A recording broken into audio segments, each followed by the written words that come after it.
She sings about love, about pain, about monsters in the dark. But there's one song she'll never sing, because that song wasn't written for us. It was written for someone she lost.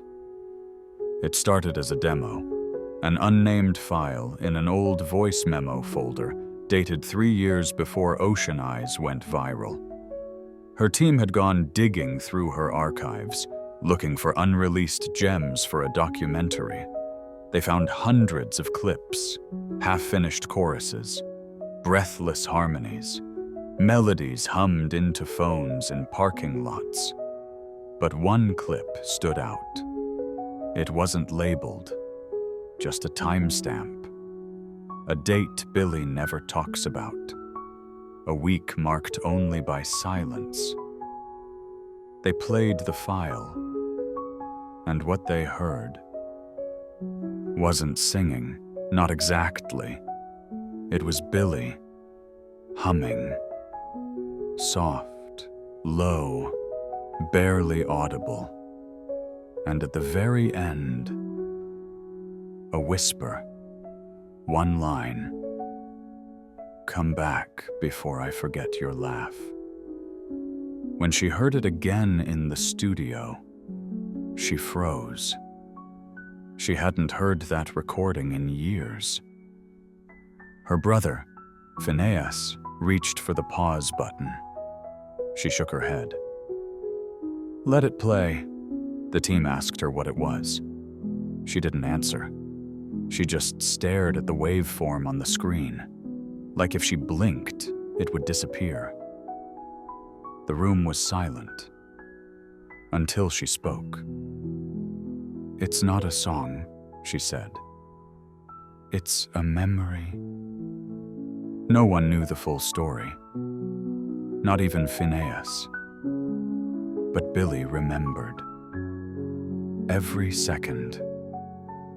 There had been a boy, not a boyfriend, not officially, but the kind of boy whose name she never said out loud.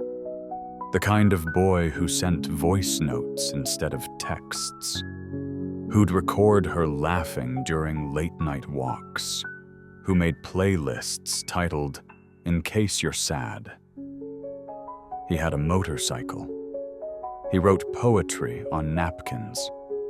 He hated the sound of his own voice, but said hers was like falling asleep during a thunderstorm. And then he was gone. It wasn't sudden, but it felt that way, because sometimes the longest goodbyes are the ones you don't realize are happening. She wrote that melody the night she found out. Not to release, not to sing, just to remember. She tried, once, to turn it into a song. Phineas added chords. They recorded harmonies, but every time she opened her mouth to sing it, she cried. Not tears down the face crying, the silent kind. The kind where your body remembers something, your mind's not ready to speak.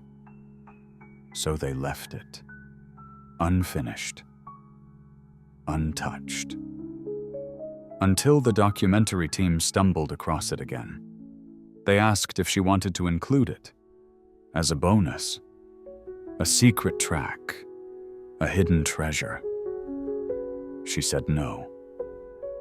Some things are supposed to stay unheard. But later that night, she sat in her room, AirPods in, lights off, hoodie up. She played it again. This time, not to remember him, but to remind herself that even silence can hold a song. She hasn't spoken about him, not in interviews, not on stage. But fans swear that during one concert, right before singing "When the Party's Over," she whispered something off mic, too quiet for the crowd to hear. But close-captioned footage caught it. "This was for you." It wasn't a song, it was a goodbye. One that never found its way into lyrics, only into a file, tucked between laughter and ghosts. Because sometimes the most powerful song is the one you never share.